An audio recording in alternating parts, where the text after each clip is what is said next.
Wunderschönen guten Tag und herzlich willkommen zu unserer heutigen Live-Talkshow. Und ich freue mich riesig, heute hier als Gast unsere liebe Katrin Jünken zu haben. Und vor allem, weil du, liebe Katrin, heute mir die Möglichkeit gibst oder ich dir die Möglichkeit, wie auch immer, uns die Möglichkeit über ein ein sehr wichtigen Thema, der dir besonders ans Herz liegt, aber mir mindestens genauso. Und zwar von der Stille zu Stärke, Frauen stärken in Nepal. Und Katrin, du bist für mich eine sehr inspirierende Frau, Persönlichkeit, die seit über 8 Jahren in Nepal lebt und dich leidenschaftlich für die Stärke von Frauen dort eingesetzt hast und immer noch einsetzt. Und ich begrüße dich erstmal. Herzlichen Dank, Federica, für die wunderschöne Einleitung. Ich freue mich sehr, dass wir wirklich zu zweit heute die Möglichkeit haben, über das Thema uns auszutauschen, was uns wirklich beiden stark am Herzen liegt. Ja, das stimmt. Und ich möchte unsere Zuschauer einladen, wenn sie Fragen haben, sich gerne mal in den Kommentare auf Facebook, weil wir jetzt auf Facebook Live sind. Allerdings, ich werde dann zwischendurch mal kurz switchen auf Facebook und schauen, ob ich da was sehen kann. Und sonst versprechen wir, dass wir die Frage dann nach der Sendung auf jeden Fall schriftlich beantworten werden, wenn das auch in deinem Sinn ist, Katrin. Natürlich. Sehr gut. Weil es ist auch für mich das erste Mal, dass ich so eine Sendung live mache. Insofern, ich denke, es wird uns niemand was übel nehmen, wenn wir das nicht so perfekt machen. Und ja, liebe Katrin, ich war dieses Jahr im März, also Mitte März bis Mitte April, 4 Wochen lang bei euch in Nepal und beziehungsweise bei NSST und ich durfte euch unterstützen. Und magst du uns ein bisschen was von deinem Unternehmen, dein Startup, also NSST, und was hat das auch mit den Frauen zu tun? Sehr gerne, Federica. Also NSST ist Nepal Secretariat of Skills und Training. Und wir sind eine deutsch-nepalesische Berufsbildungsinitiative. Das heißt, wir fokussieren uns auf einen Bereich, der nach der Schule passiert. Ja? In Nepal ist heutzutage Schulbildung auf einem relativ guten Weg. Es gibt sehr viel Unterstützung auch aus dem Ausland. Und dann kommt der Moment, wo die Schule fertig ist und für viele junge Leute fangen dann die großen Probleme an. Und genau das setzen wir im Land dran an. Wir arbeiten mit NSST auf verschiedenen Achsen. Wir arbeiten zum einen mal daran, dass sich Berufsausbildung im Land wirklich langfristig verbessert, überhaupt etabliert und auch marktgerecht junge Leute ausgebildet werden, dass sie eine Möglichkeit haben, später eine gute Einkommensmöglichkeiten, einen tollen Job zu finden, was heute nicht der Zustand ist. Ja. Dann spielt der andere Faktor eine Rolle, dass wirklich so ungefähr um die 70% von jungen Menschen, die nachher auch einen Bachelor zum Beispiel gemacht haben im Land, keine Anstellung im Land bekommen, weil die Arbeitslosigkeit relativ hoch ist und dadurch ins Ausland gehen.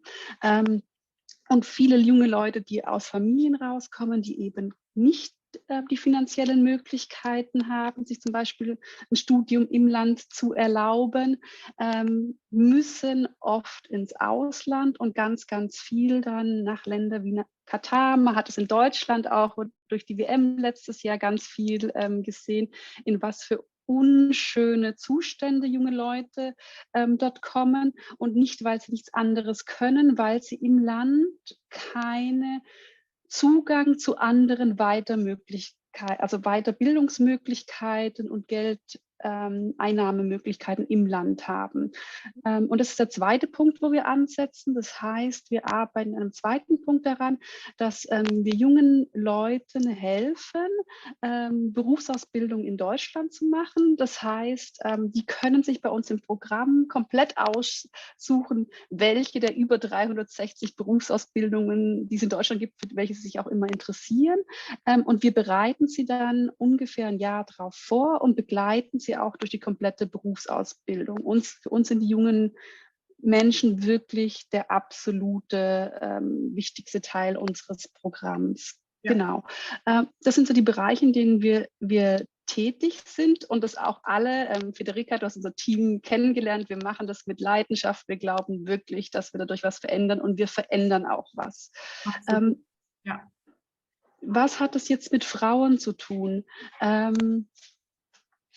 Ich weiß nicht, ob du selbst auch schon Erfahrungen gemacht hast in den vielen Jahren Nepal, wie viel eine Familie Geld in Bildung von Frauen investiert oder nicht. Also ich weiß nicht, ob in deinem Umfeld da schon was gab.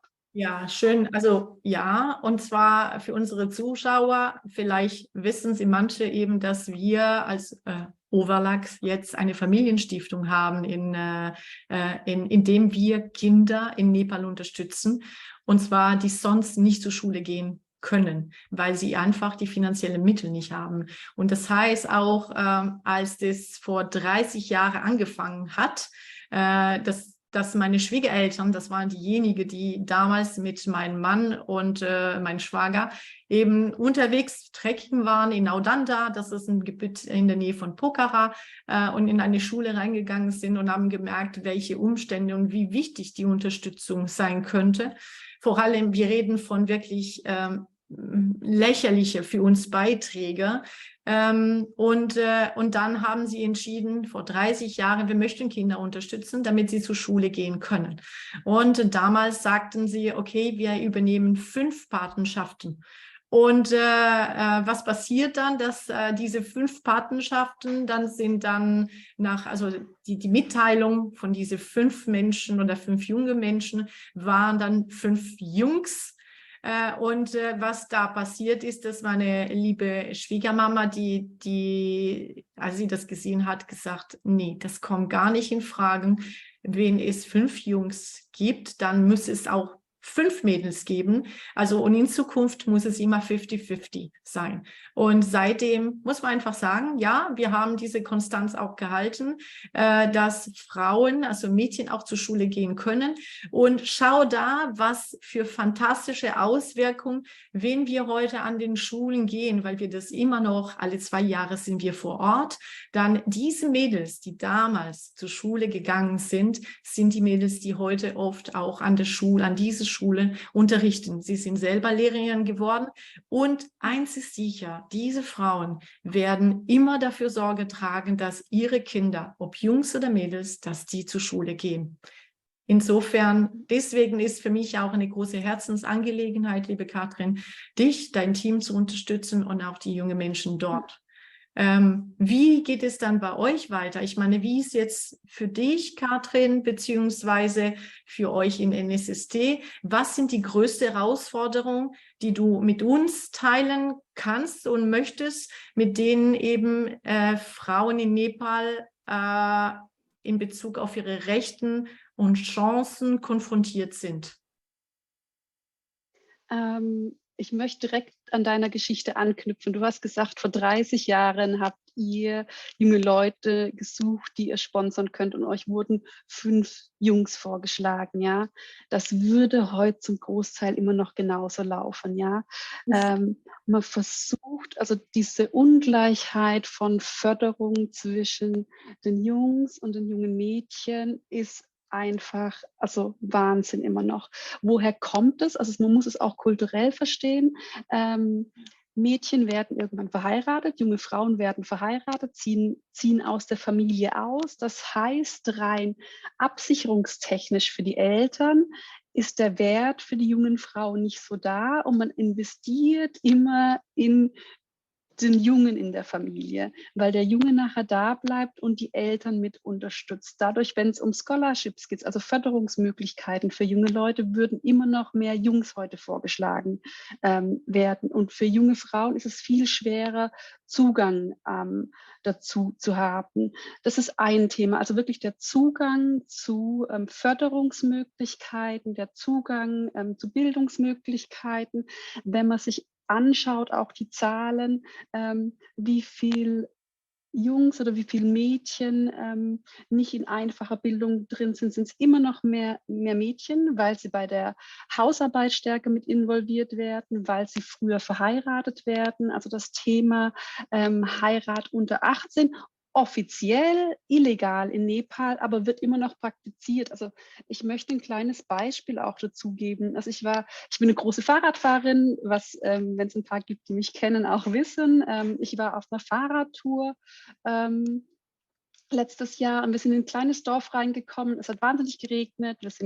Uns haben nette Leute eine Hütte aufgenommen und da saß ein stolzer Vater. Ich würde sagen, mein Alter. Und seine Familie. Und wir haben uns so ein bisschen unterhalten und was er dann jetzt hier macht, ja, er besucht die Eltern etc. und hat uns dann seine Töchter vorgestellt, 2 Töchter. Und wir waren da 2 Stunden und irgendwann kam so ein bisschen, wie meistens in Nepal, was sind die Familienverhältnisse, wer ist denn hier mit wem verheiratet, wer hat dann wie viele Kinder etc. Und der Vater war unglaublich stolz, weil er uns erzählt hat, dass sie mit alten Traditionen brechen, dass bei ihm in der Familie jetzt niemand mehr unter 16 verheiratet wird, aber seine Tochter haben sie mit 16 verheiratet. Aber das ist ja jetzt schon wirklich, wirklich gut, ja. Und dadurch sieht man einfach dieses Thema, also Verheiratung von jungen Mädchen unter dem Volljährigkeitsalter ist immer noch ein großes Thema, was natürlich ihn dann auch aus dem Bildungssystem raus gezogen wird. Frauen und junge Mädchen sind sehr viel stärker im informellen Arbeitssektor involviert, wenn sie Arbeit haben. Das heißt, sie haben keine richtigen Verträge, sie haben keine Absicherungen, oder selbst wenn sie einen Vertrag haben in der Arbeitswelt, nachher sobald jemand schwanger wird, gibt es kein Geld, gibt es keine Unterstützung etc. Das sind alles Probleme, die es unglaublich schwer machen für junge Frauen. Und ich habe mit vielen jungen Frauen in Nepal gearbeitet. Die sind stark, die sind toll, die haben Träume und die sind auch wirklich motiviert und sind bereit zu kämpfen. Und es liegt oft wirklich an diesem Faktor Geld, dass das Geld in der Familie nicht da ist, um diese Mädchen die Möglichkeiten im Land zu geben. Weil Bildung ist in Nepal nicht umsonst. Also wir kennen das aus Deutschland, jeder kann umsonst in der Schule gehen, jeder kann studieren. Das ist wirklich nicht die Situation in Nepal. Ja, das ist nochmal was ganz anderes. Ich muss mich ganz kurz entschuldigen. Also ich hatte eigentlich gebeten, dass im Hintergrund habe ich gerade ein Geräusch. Entschuldigung. Ja, nee, das ist kein Problem. Ich denke, das hat jeder von unseren Zuschauern. Wir wollen keine Perfektion, wir wollen einfach normal sein. Ja? Ich meine, das ist, wie ich so schön gemütlich gemacht habe, dass alles so top aussieht und kein Mensch mich stört. Das ist anders. Du, liebe Katrin, du bist jetzt kurze Zeit wieder in Deutschland und findest dich zwischen viele Klassenterminen, Vorträge und so weiter und so fort, um einfach auch Menschen zu mobilisieren, euch zu unterstützen. Und insofern mit Lärm oder Lärm, das machen wir weiter. Du hast vorhin ein wichtiges Stichwort gesagt. Du hast von früh verheiraten oder frühe heiraten und Kinder heben gesprochen. Und dann eben, dass es inzwischen ein Gesetz gibt, in dem das verboten ist, aber trotzdem passiert das. Und die Frage, die ich mir stelle, ist auch, weil oft wird nicht über diese Gewalt, der auch geübt wird, gerade bei den jungen Mädels. Ne? Ich meine, was ist denn 14 Jahre? Wenn ich verheiratet werde mit 14, ich bin noch ein Kind, ja? Und wie sind die Verhältnisse? Was kannst du denn da berichten? Weil das spielt auch, ich habe viele Interviews gesehen, Artikel gelesen. Möchtest du was sagen? Also Gewalt an Mädchen, an Frauen ist sehr hoch in Nepal immer noch und oft auch wirklich innerhalb der Partnerschaft, innerhalb der jungen Verheiratung. Die jungen Leute werden zusammengeworfen und da ist viel Gewalt. Also es gibt Statistiken, wo man guckt, wie viele Leute in den letzten 12 Monaten wirklich Gewalt erlebt haben. Das ist unglaublich hoch. Die Zahlen reflektieren das nicht richtig, weil rein rechtlich können die jungen Leute, also die jungen Frauen dagegen vorgehen, aber es ist eine ganz große Scham, ja, weil es ist immer oder zum Großteil wird es immer dann die Schuld der Frau, ja, der Rock war zu kurz, ja, sie hat sich nicht gut genug angepasst, etc., ja, das sind so Themen. So, ich glaube, Warum sich junge Menschen und Frauen nicht trauen, damit auch an die Politik. das war kurz die Verbindung weg, aber jetzt bist du wieder da. Okay, Entschuldigung, Ja. Deutschland. Genau.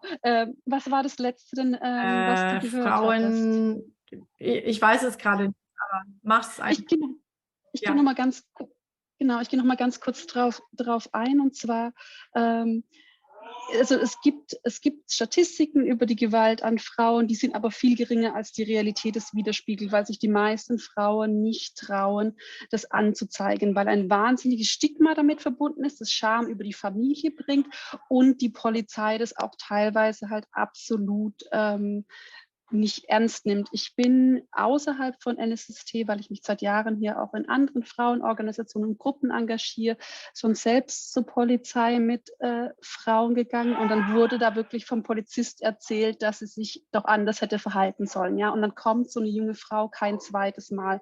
Plus, dass sie dann das Stigma abkriegt, dass sie sich nicht richtig um ihren Ehemann so gekümmert hat. Ja, das ist Teil der Ehe. Also das ist noch sehr stark verbreitet. Es ist statistisch halt nicht so aufgenommen, weil die Scham darum sehr, sehr hoch ist, ja. So, das wird schön gefeiert bei dir, das ist schön. Das ist fast, aber ist es immer noch besser als in Nepal? Das müssen wir einfach. Ich habe mich in den Shared Office in einen extra Raum eingerahmt, dass ich extra halt Ruhe habe, aber es tut mir wirklich leid, dass es so extrem laut ist.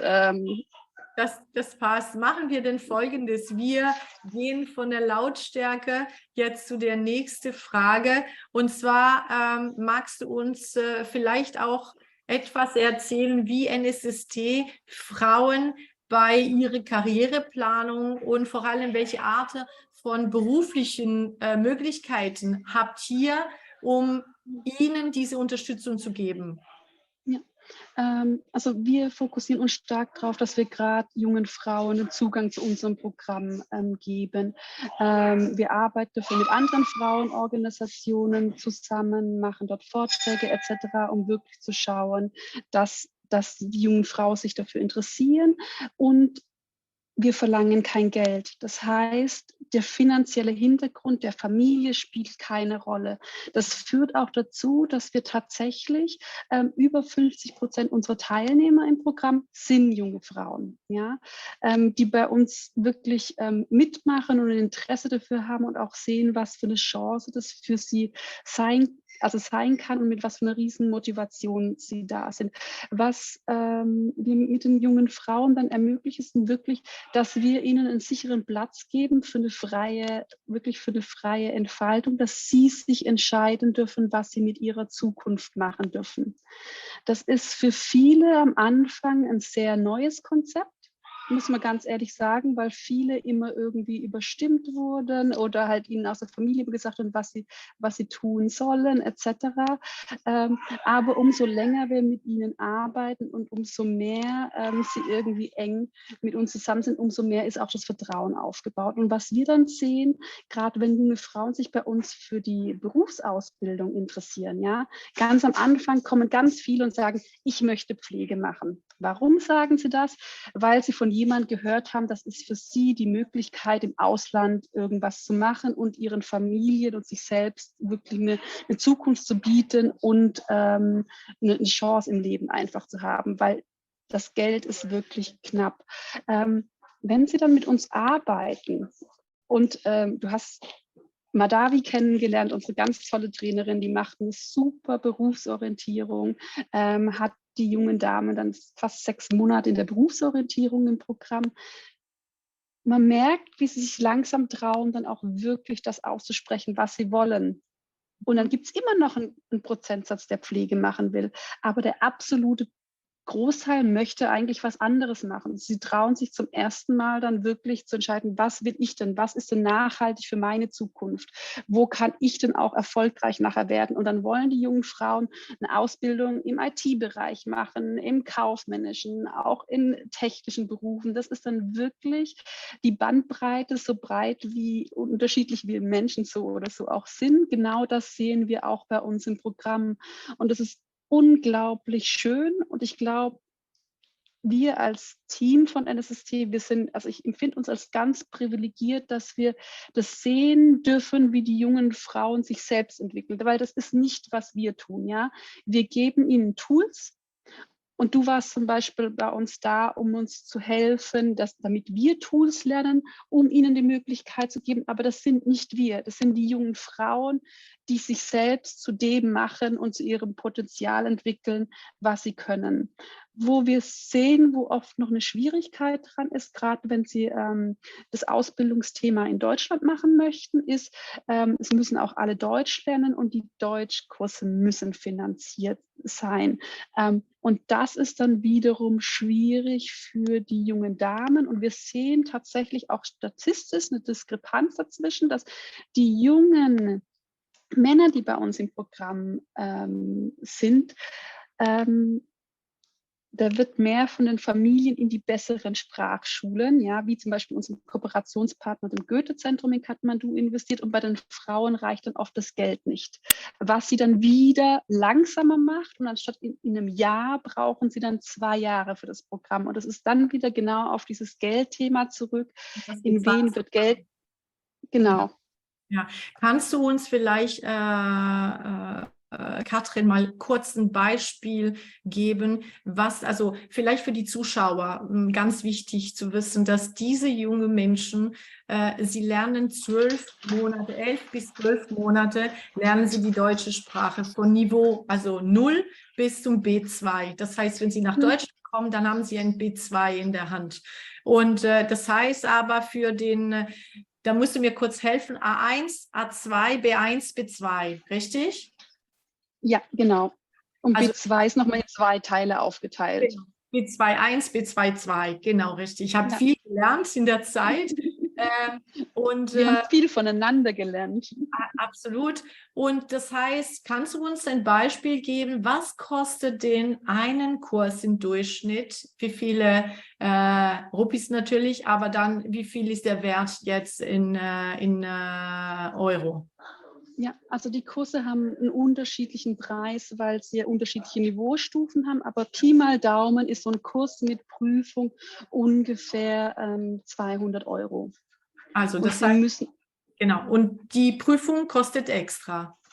genau, die Prüfung kostet extra. Aber in den 200 € ist im Durchschnitt dann der Kurs und die Prüfung schon inklusive. Okay, das heißt, wir reden hier 200 € für die A1, dann 200 für die A2, dann für die B1, das sind wir schon bei 600. Ja. B2.1 und B2.2 sind wieder ein bisschen mehr.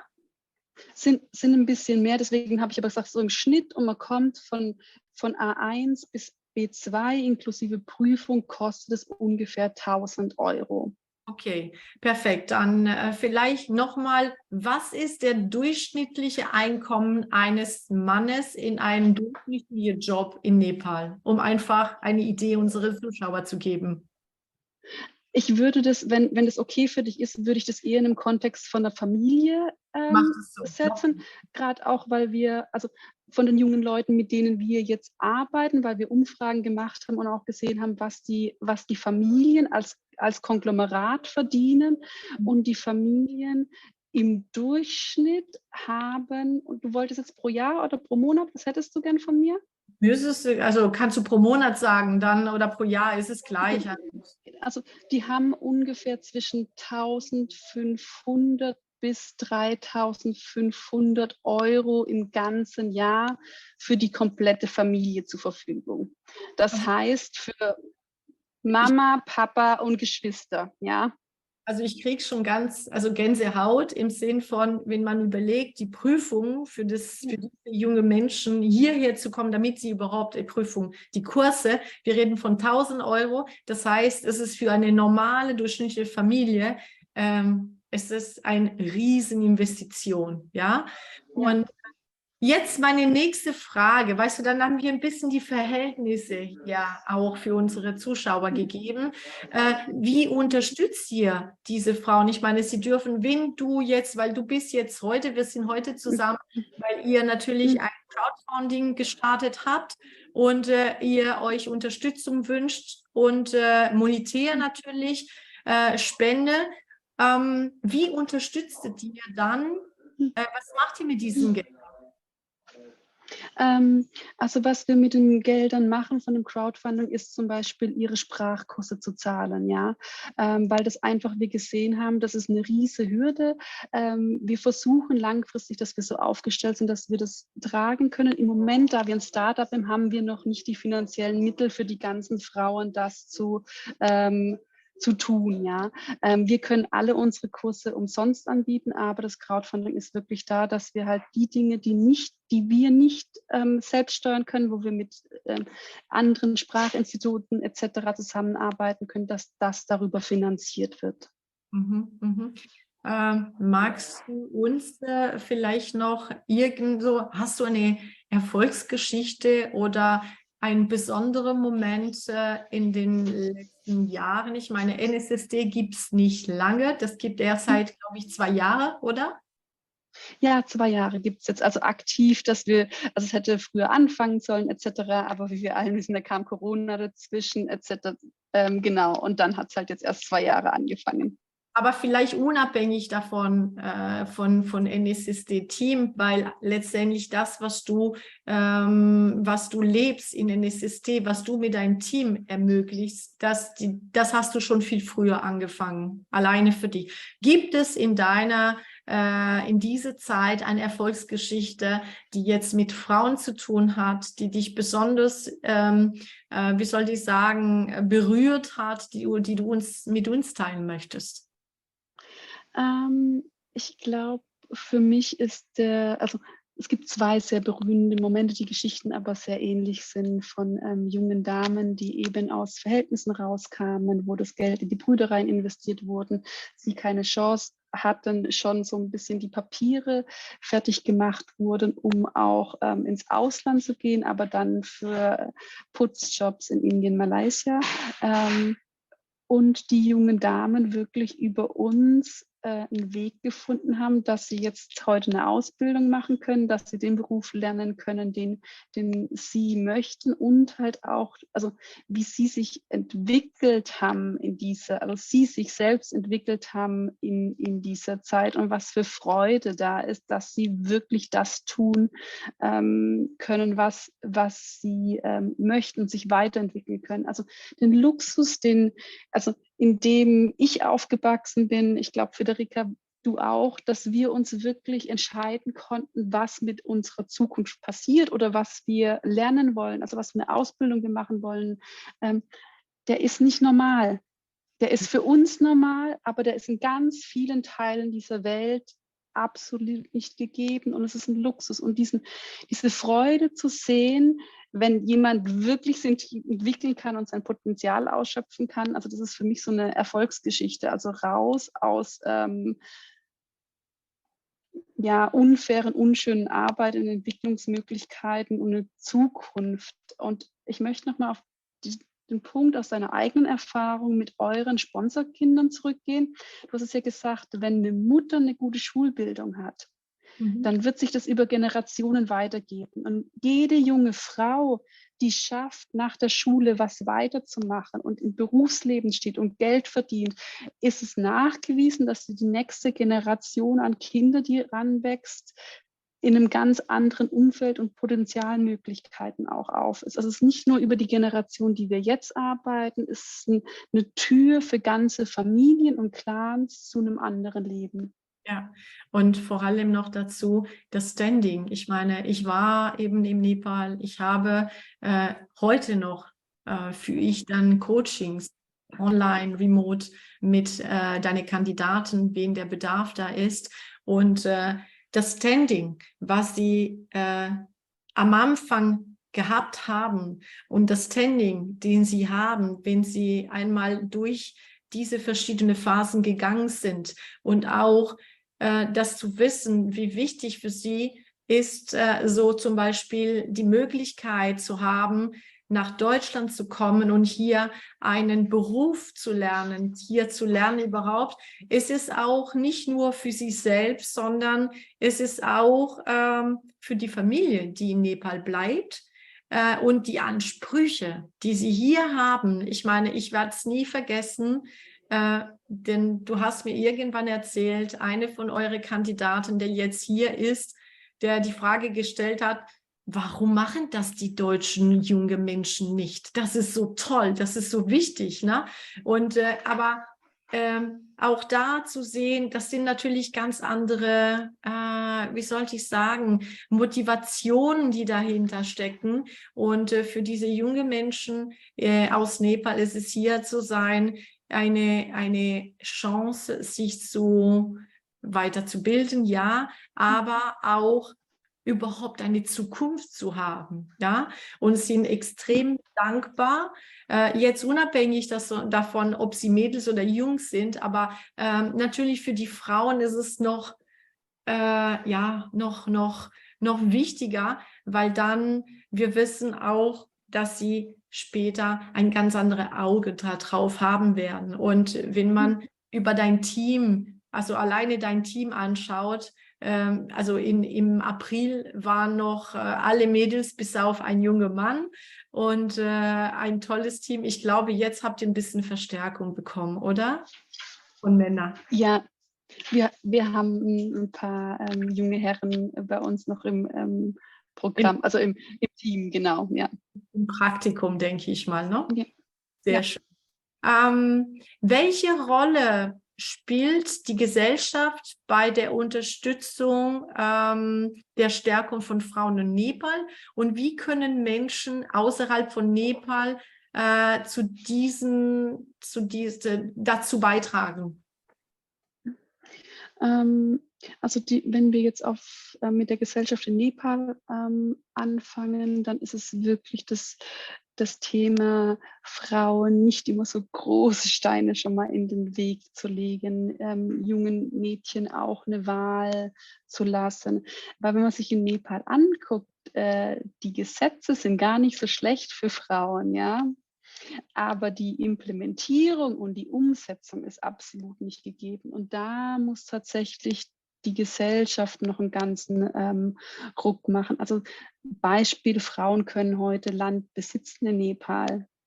Gibt aber kaum welche, die Land besitzen. Rein theoretisch sollten Erbschaften aufgeteilt werden. Normalerweise geht es immer noch an den jungen Herren. Das ist was, wo sich die Gesellschaft wirklich mit bewegen muss in Nepal, dass es langfristig wirklich eine Gleichheit und vor allem einen fairen Zugang zu Weiterentwicklungsmöglichkeiten und Chancen gibt, egal welches Geschlecht man hat, was heute nicht gegeben ist. Das ist ein Teil, der wirklich in Nepal intern ablaufen sollte.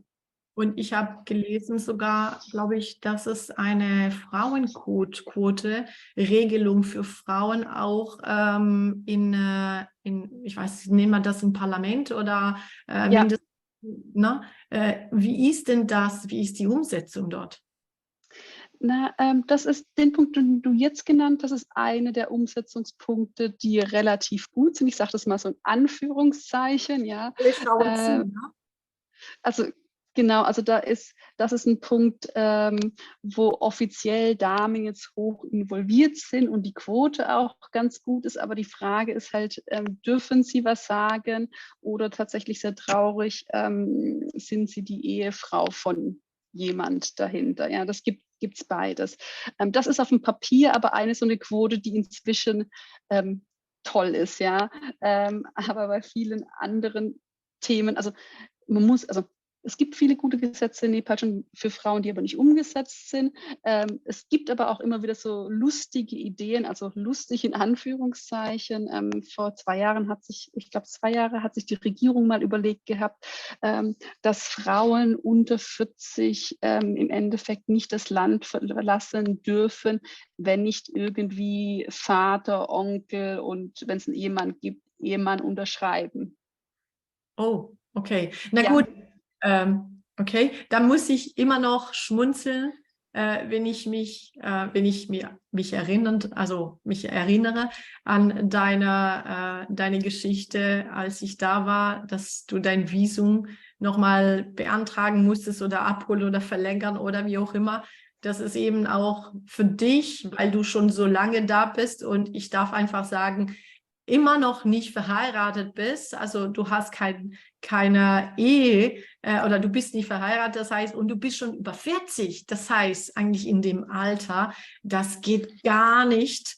Und liebe Zuschauer, was ihr wissen müsst, dass dann die Beamte versuchen, unsere liebe Katrin, also für unsere liebe Katrin, mal einen Weg zu finden, wie sie einen Mann finden könnte, damit es alles seine Ordnung hat. Ne? ja, Also also meine Visa-Beamten haben jährlich immer wieder das Anliegen, mich doch zu verkuppeln, anstatt einfach nur mein Visa zu bearbeiten. Das ist Teil der Gesellschaft, aber das ist völlig ungewöhnlich, dass ich als Frau in diesem Alter nicht verheiratet bin. Das gibt es in dem Umfeld nicht. Ja, genau. das, aber jetzt kommen wir zurück zu der Ja, Unterstützung. Genau, ja. zu der Frage. Für uns im Moment, wenn man die Frage stellt, wie kann man junge Frauen in Nepal unterstützen, das kommt jetzt darauf an, ob Zuschauer schon involviert auch sind in Nepal oder nicht. Es gibt ja auch viele, die dort Organisationen unterstützen. Es sind zwei unterschiedliche Themen. Ich würde einmal sagen, uns direkt ist, uns würde wirklich finanzielle Unterstützung für die jungen Frauen helfen. Und das heißt nicht, dass wir große Beträge von einer einzelnen Person brauchen, aber jeder kleine einzelne Betrag zählt und macht einen riesen Unterschied, was die jungen Frauen nachher für Möglichkeiten wirklich haben. Das ist ein Punkt, wie man uns wirklich gut unterstützen kann, und wir investieren dieses Geld jetzt zum Beispiel, wir werden ganz oft gefragt, baut ihr eine neue Schule? Nein, wir werden keine neue Schule bauen. Wir brauchen das nicht. Wir nehmen dieses Geld wirklich für Trainings für junge Menschen, weil damit können sie ihre Zukunft selbst und eigen anders gestalten. Ein anderer Punkt für Leute, die schon engagiert sind in Nepal, ja, und sagen, ich habe vielleicht auch Patenkinder dort, ich fördere die auf unterschiedliche Art und Weisen, ist, glaube ich, ein großer Punkt, wo man die jungen Damen wirklich unterstützen kann, indem man sie selbst entscheiden lässt, was sie machen möchten, was ihr eigener Wunsch ist. Weil wir meinen, also aus deutscher Perspektive, und das ist etwas Kulturelles, aus deutscher Perspektive meinen wir es immer gut, wenn wir dann Ratschlag geben etc. Wenn aber so ein junger Mensch in Nepal schon seit Jahren über eine Patenschaft finanziell von jemand finanziert wird, ist aus der jungen Mensch-Perspektive ein Ungleichgewicht da. Und wenn dann mein Pate mir anfängt, Ratschläge zu geben, mir sagen, was ich denn tun muss, dann traut sich keiner der jungen Mädchen irgendwas anderes zu sagen. Wenn der Pate sagt, du solltest Krankenschwester werden, dann wird die junge Frau Krankenschwester, weil einfach dieses Ungleichgewicht da ist. Und das wäre so ein anderer Wunsch und auch eine Bitte im Endeffekt, dass das eine super Unterstützungsmöglichkeit ist, die Frauen sich wirklich frei entwickeln zu lassen und ihre Wünsche zu respektieren und mitzufördern, anstatt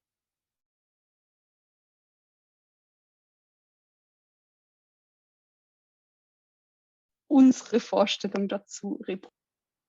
Ja, ich denke, es ist manchmal schwierig tatsächlich für Menschen. Also es ist schwierig zu verstehen, wie groß der Einfluss ist, gerade bei den Nepali, die auch die Gewohnheit haben, wenn es um Schule geht, sie kennen das nicht anders als diese Frontalunterricht. Das heißt, das, was ihnen gesagt wird, ist für sie einfach, es muss so sein, Punkt. Ja, sie diskutieren das nicht und insofern, das ist immer auch mein Thema, wenn ich dann jemand Neues kennenlerne von euren Kandidaten, dann ältere Menschen, dann müsste man einfach sagen, ich sage es jedes Mal, heute Morgen hatte ich auch den Lakbar in Coaching und habe gesagt, Regel Nummer 1, ja, ich bin 51 Jahre alt, ich könnte deine Mutter sein, ich bin alt, nicht deswegen musst du mir auf alles Ja sagen, sondern ich möchte dich mal ermutigen, auch deine Ansichten zu sagen. Und wenn du mit mir nicht einverstanden bist, sag mir bitte, ich bin nicht einverstanden. Verstehst du? Und das, denke ich, ist es ganz wichtig für uns aus Deutschland, aus Europa, aus dem Westen, einfach zu wissen, dass in Nepal, sie sind es nicht gewohnt, mit ihrem eigenen Kopf Entscheidungen zu treffen. Und wenn, dann sind sie sehr schnell beeinflussbar. Das heißt, sie versuchen, jeder recht zu machen. Und das ist ein Weg, ein Prozess, den sie auch lernen dürfen. Und ich hoffe sehr, auch durch meine Begleitung, wo ich das kann, auch den dann genau das beibringen zu können. Weil es ist so wichtig, dass sie auch das tun, was ihnen am Herzen liegt und wofür sie auch, wo sie sagen, okay, das macht mich glücklich. Ne? Und hast du noch irgendeine Information, die dir gerade wichtig ist, die du mit uns teilen möchtest, liebe Katrin? Ob ich es Information nennen würde, weiß ich nicht, aber ich habe ein Thema, was mir sehr am Herzen liegt. Und es wäre wunderschön, wenn wir es schaffen würden, gemeinsam mehr jungen Frauen den Zugang zu Entwicklungsmöglichkeiten zu geben. Das heißt nicht, dass wir sie entwickeln, das heißt, wir geben ihnen die Möglichkeit, dass sie sich selbst entwickeln und dass sie eine faire Chance in ihrem Leben haben. Wie wäre das möglich? Wir haben im Moment eine GoFundMe-Aktion, wo man uns Geld spenden kann. Und es wäre toll, wenn wir darüber Unterstützung bekommen würden. Und dazu möchte ich einfach auch nochmal was sagen. Und manchmal denken wir, eine Spende zu machen muss was Großes sein. Ja, nein.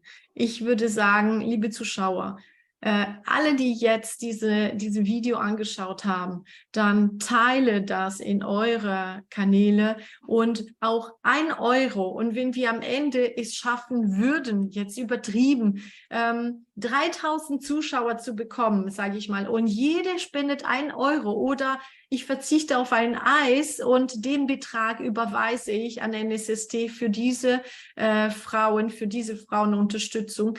Was glaubt ihr, was am Ende da wird? Ich habe auf ein Eis verzichtet, aber dafür habe ich einen kleinen Beitrag leisten können, damit Frauen, junge Frauen die Möglichkeit haben, mal sich einzusetzen für ihre Zukunft, was zu werden und vor allem das Schönere ist, was ich sage, die jetzt in der Ausbildung nach Deutschland kommen würden, wenn ich dann 10 Jahre später schaue, was sie alles für einen Weg gemacht haben, da werden die Ersten sein, die wieder die Möglichkeit geben, den Jüngeren genau diesen Weg zu geben. Also wir machen die Welt ein bisschen schöner.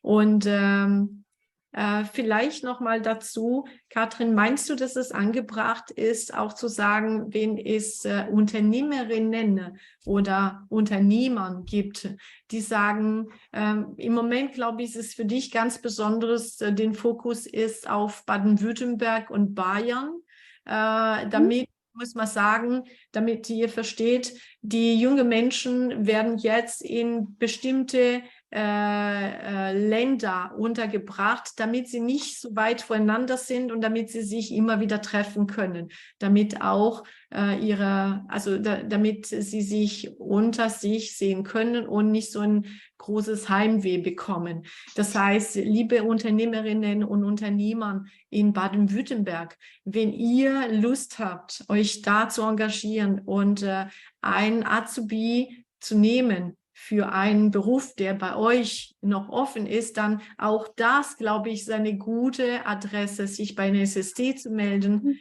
und mal fragen, wie funktioniert das alles?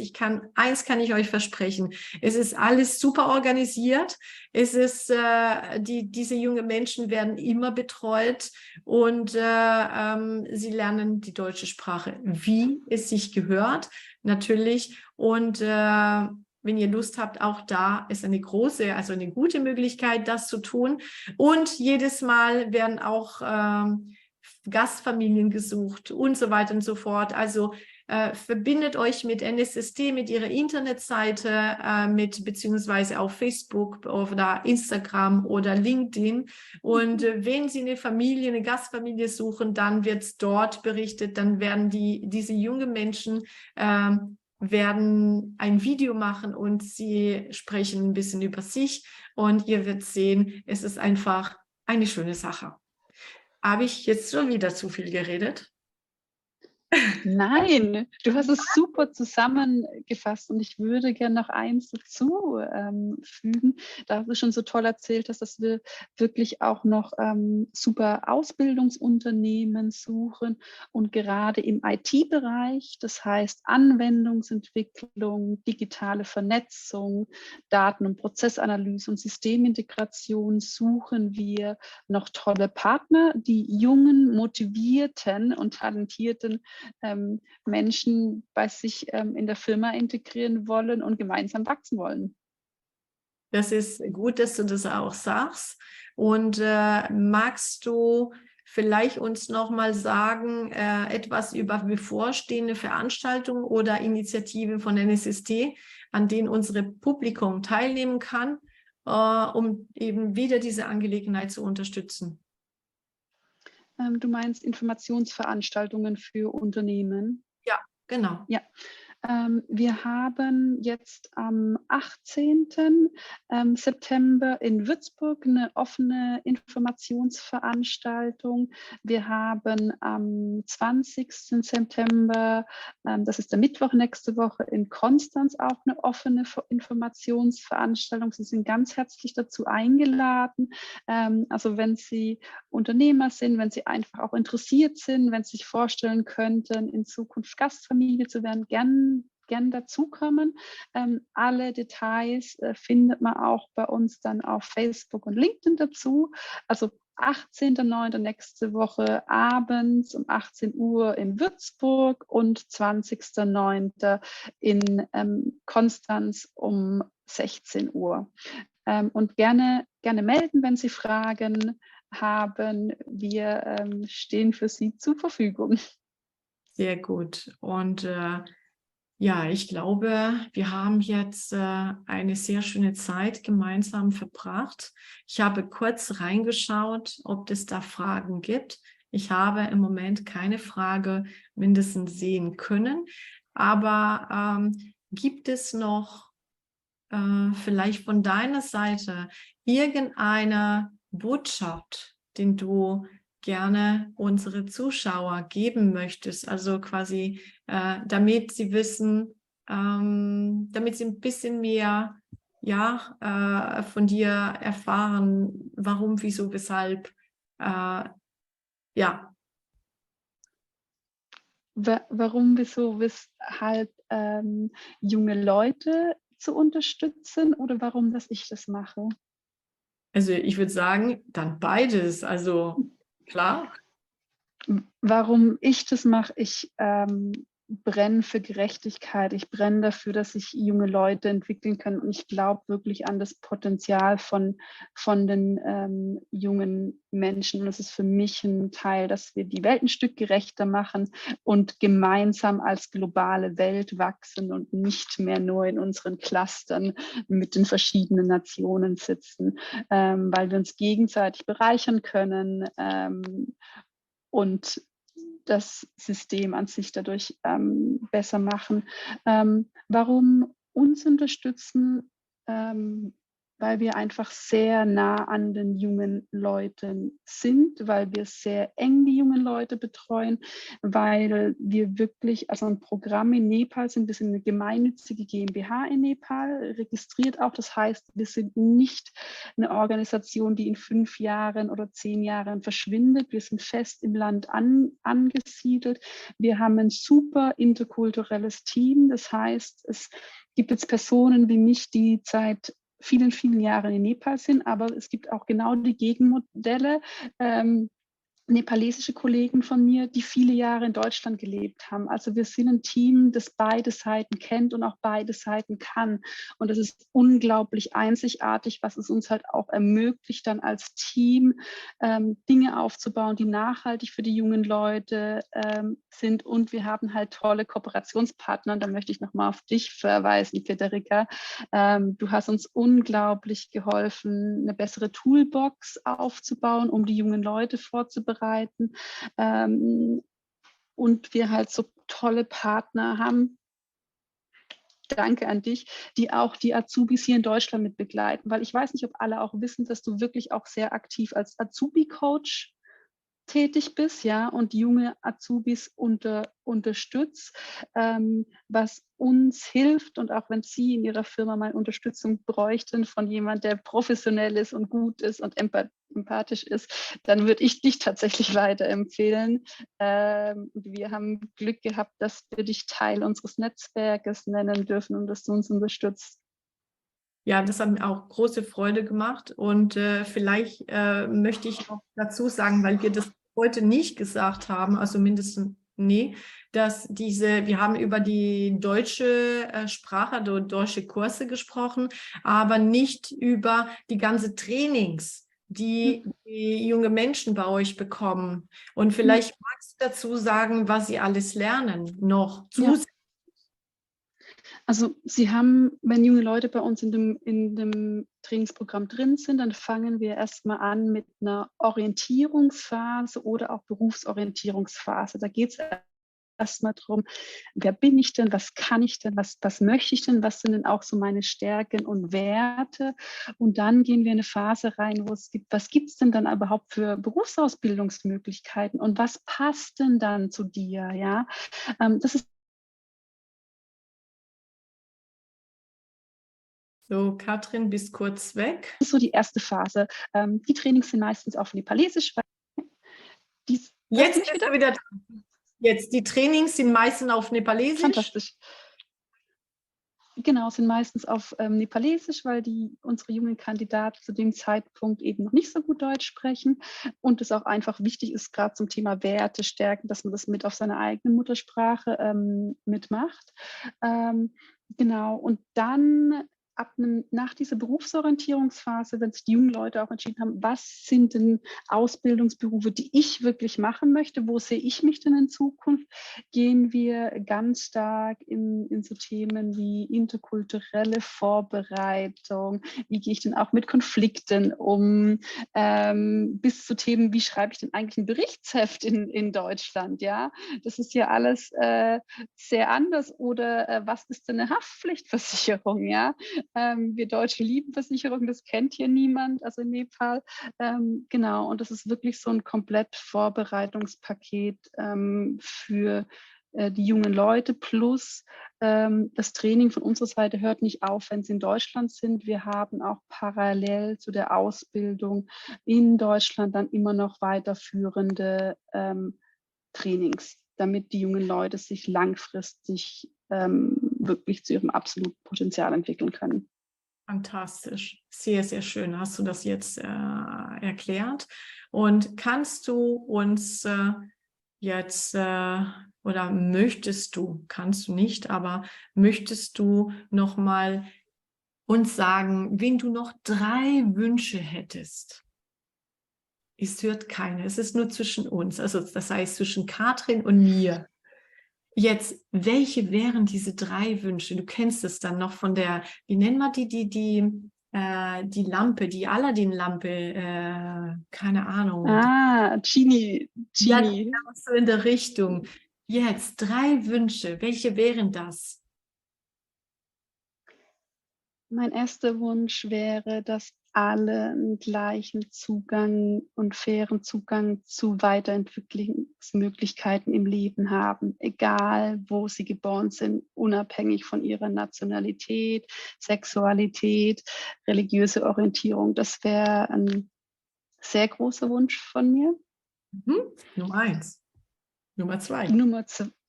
Nummer 2 wäre, dass wir wirklich eine Geschlechtergerechtigkeit haben, weltweit. Und Nummer 3 wäre, dass wir finanzielle Unterstützung bekommen, damit wir eben an den ersten 2 arbeiten können. Sehr gut. Also das heißt, erstmal, ihr liebe Zuschauer, erstmal finanziell unterstützen.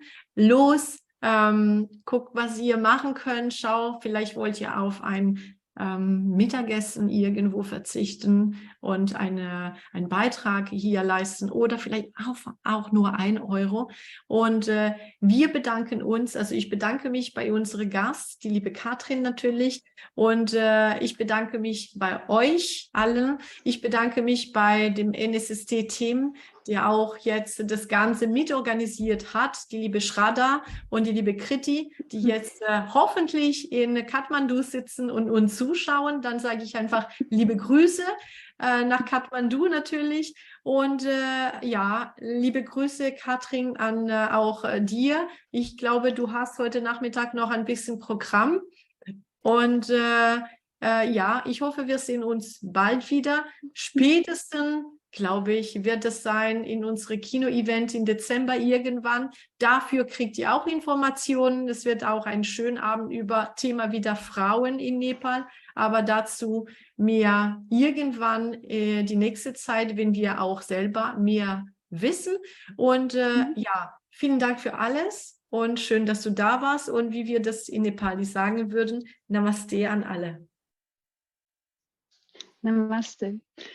Herzlichen Dank, Friederike, auch an dich, dass du das super moderiert hast und dass wir unseren ersten gemeinsamen Live-Talk gemacht haben. Ich glaube, das sollten wir feiern. Das hat mir gefallen. Sehr schön. Und jetzt, die größte Herausforderung ist zu sehen, wie komme ich jetzt aus dem Facebook Live raus. Also schauen wir mal, ihr Lieben, tschüss und bis bald. Tschüss. Da.